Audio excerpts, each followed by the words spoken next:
Hi, Hunter Hastings here. Let's talk about the new logic of entrepreneurship. Today, entrepreneurship is open to everybody.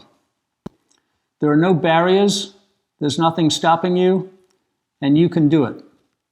So we're going to talk about the logic of how you can approach your own initiatives in entrepreneurship. The place to start is our first fundamental proposition, which is that customer dissatisfaction is the unlimited resource that's available to you and you can tap into. Economists say that consumers or any kind of customer are in a continual state of dissatisfaction. They're always thinking, things could be better if. And that if represents something they're wishing for, meaning they're dissatisfied with their current situation. And this can express itself in all kinds of ways. Their expectation of a service that they're using may not be met. They may have lost trust in the provider of that service. They tried a product or they tried a service and it didn't work, so they're looking for another one. They're confused when they're shopping the category, and so they need some help in making it more simple. The customer service that they experienced may not have been up to the levels that they expected. Or it may be something more basic. I don't look good in these jeans. I'd like a different pair. They may have a lousy relationship with their bank, for example. They may have questions about value. They may have questions about the terms of service. Or they may not like the results of the service. Their landscaping may not look as good as they thought they were going to get when they hired their landscaper. They might find software is hard to use, and they'd like something that's easier. Or they just have general dissatisfaction with quality. All of these signals and many more are available to you. You can hear it in conversations with customers. You can hear it in discussions that they have. You can hear it when they post on Facebook. You can hear it when they talk on Yelp. There's all kinds of signals out there so that you can find out what consumer dissatisfactions are available for you to address. It doesn't take a lot of research. It just takes a lot of awareness, acute observation, listening. And so this infinite resource is yours to be tapped. So how do you get started?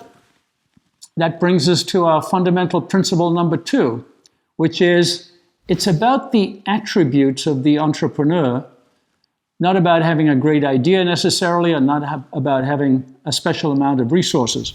And there are 8 attributes of Austrian entrepreneurs that you have in some combination. So let's go through them. The first and the most important is called empathy. And what that means is you can get inside the consumer's head and understand those dissatisfactions. You can feel them from their point of view. You can understand their perspective. You know how they feel. You have the ability to get on their side of the equation and understand that that dissatisfaction needs to be fixed.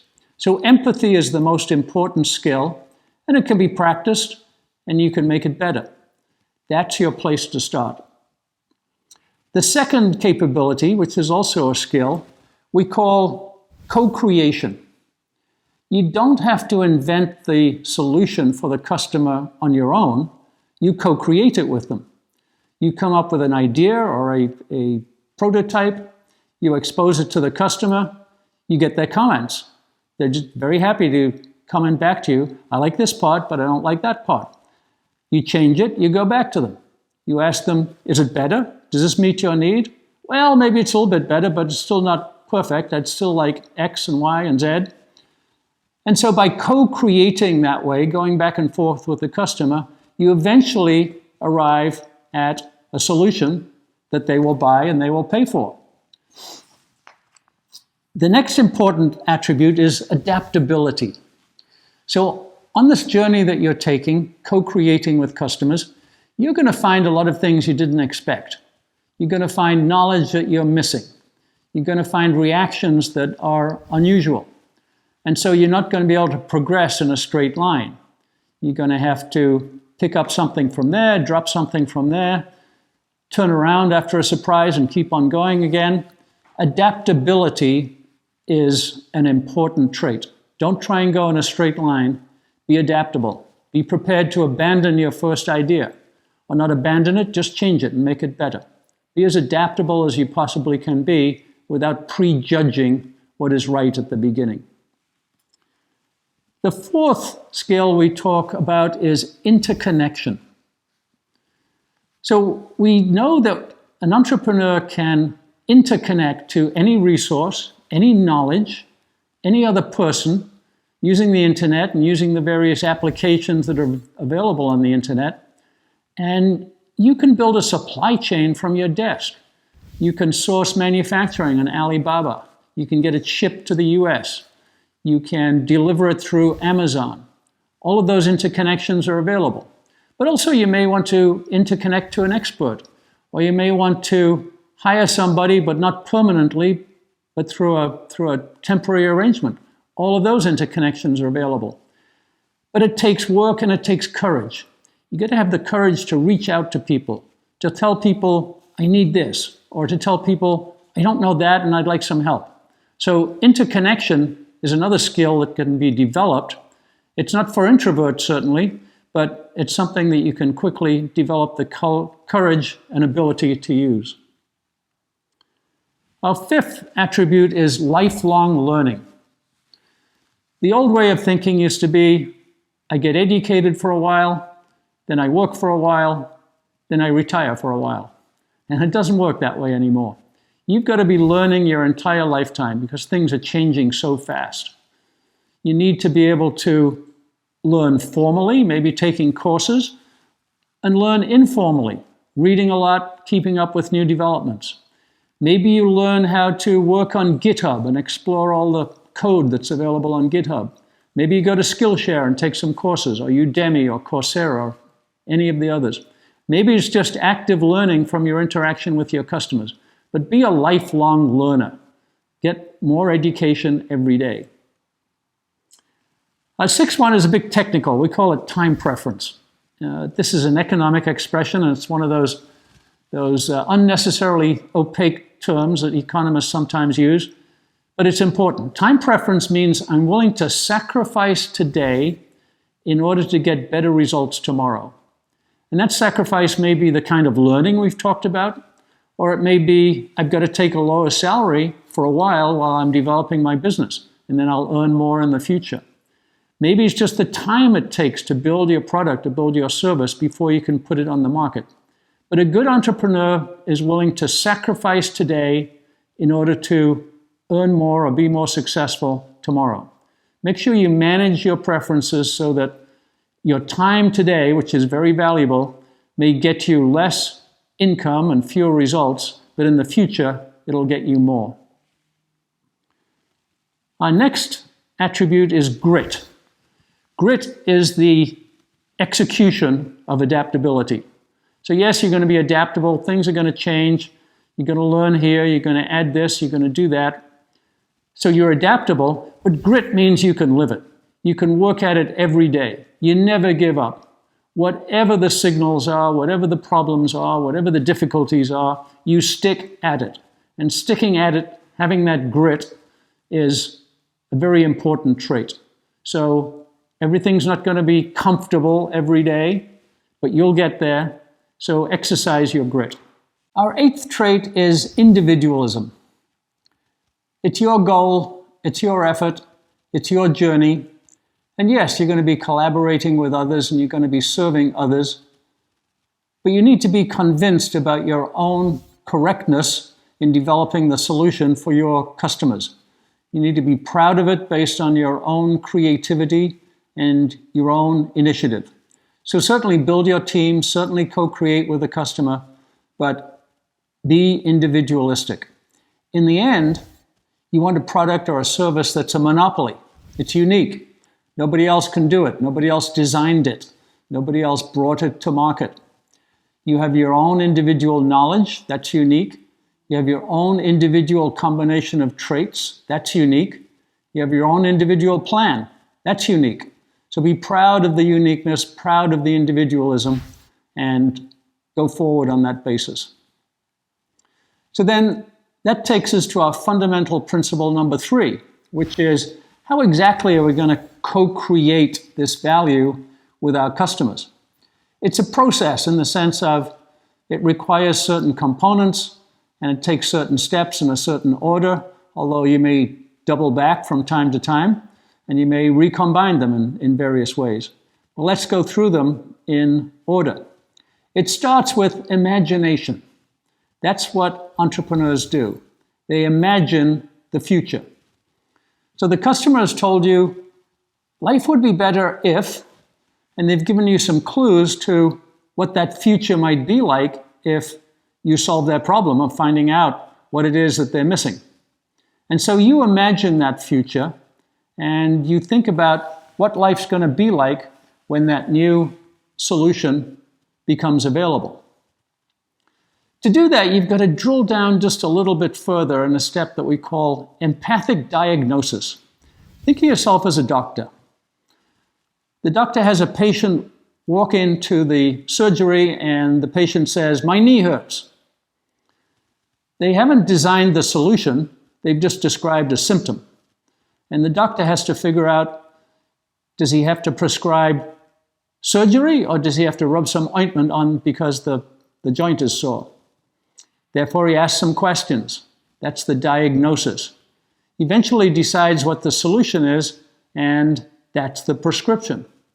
So think of yourself as a doctor, conduct the empathic diagnosis with your customer, which is asking questions to understand exactly what they need, and then develop the empathic prescription, which is your solution to help them solve their problem. You're not going to come up with one. There are going to be alternatives. It could be this, it could be that. The solution could be this big or it could be this small. It could have various components to it. So be willing to develop alternatives and test them. In fact, that's the process of co-creation. You might have heard the term A/B testing on the internet, where we send 2 different messages to 2 different sets of people, and we find out which one responds the best. The testing that we're talking about of alternatives for your solution is the same. You've also probably heard of the minimum viable product, and that's the kind of thing that you can test. Before you do that, though, you've got to complete what we call your subjective value analysis. In the end, the customer feels that your solution is right. And you need to talk to them to say, if I do this, if I design it that way, not only will you pay for it, but will you feel that there's value in paying for the new service? That's subjective value analysis. So now we can start on proving the subjective value. So far we've imagined it, now we're going to prove it. The first step is the minimum viable product. But let's change the name. Let's call it minimum value experience design. What's the experience your customer is going to have, and how can we ensure that it's valuable in the sense of better than they've got at the moment for a reasonable price? Once we have that design, we engage in what we call dynamic assembly of service resources. And we've talked about some of them. Interconnection. How can I, through the internet and through other ways to interconnect, build up all the resources that I need to create the solution? Some of it's going to be knowledge. Where do I go for the knowledge that I need? Some of it's going to be competencies. You've assessed your traits. You've also assessed your own competencies, and you may need additional competencies. You may be a good designer, but you can't write code. You may be a good shopkeeper, but you can't secure the inventory. You need somebody else to do that. So competencies management, technology. Technology is available in all kinds of ways, variable cost and fixed cost. You can download computing power from Amazon Web Services and others. You can get technology in many, many, many locations. You just got to know how to assemble it. And then providing the service. How can we deliver this service to the customer? So think about the dynamic assembly of service resources. Once you're ready, launch. And that's the minimum viable product or minimum viable service principle. Launch as quickly as you can so that you can get that feedback from the customer. And it doesn't have to be a massive launch to begin with. It can be a mini launch. Let's see if we can get 10 customers and see what they say. When we've got 10 and they're happy, let's get 100. Then let's get 1,000. So think of it as a mini, mid, and maxi launch. Do it in steps.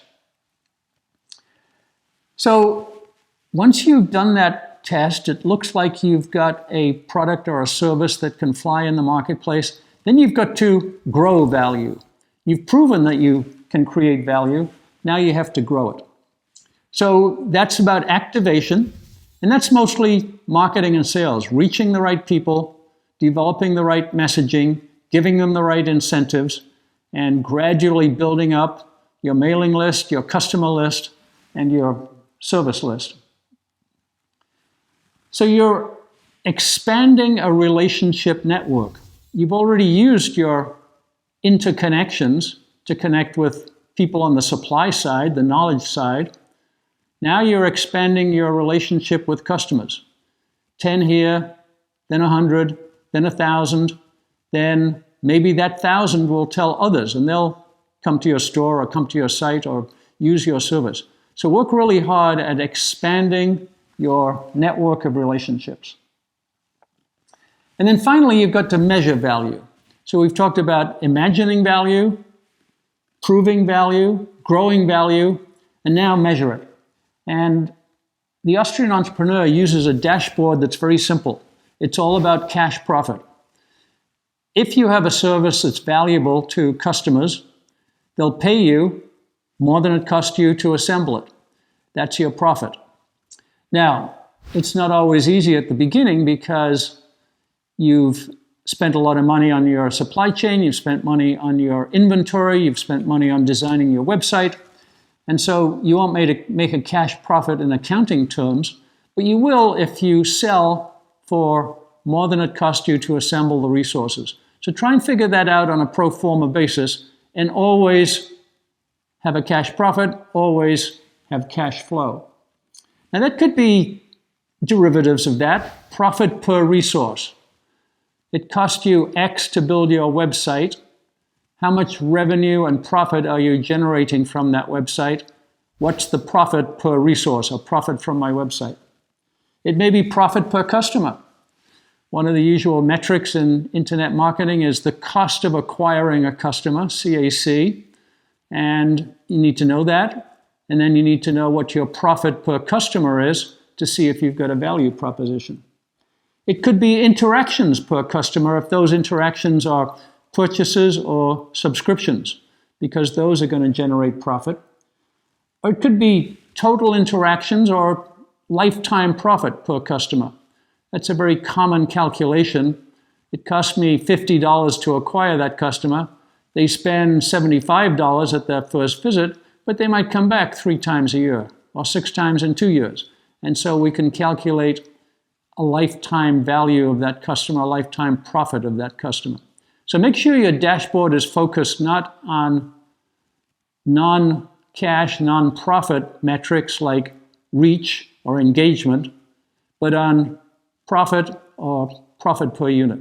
So that's the logic of entrepreneurship. You know the unlimited resource that is customer dissatisfaction. You know your own attributes, the ones that it takes to be an entrepreneur, and you know how to combine them in the right way and maybe with other people to reinforce any gaps that you might have in your own attributes or traits. You know how to design value, which is imagining the future. We've all got imagination. And then developing the components in a co-creation process with your customers that actually bring that value to life. You can assemble resources because they're available on the internet or they're available through interconnections in many different ways. You can test the assembly that you've made and see if it's a good solution. You can launch with a minimum commitment and find out if you can get 10 customers and then 100 customers and then 1,000 customers. And then you can expand from there by adding to that customer base and expanding your relationship of networks. You don't have to hire a lot of people usually. You can get everything outsourced. You can assemble it in real time. It doesn't take a long time. This new logic is available to anybody who wants to start a business, grow a business, manage a business, or take a business to a new level. And at Center for Individualism, we have a course called the Austrian Entrepreneurs Journey, which will help you create that entire path. See you there.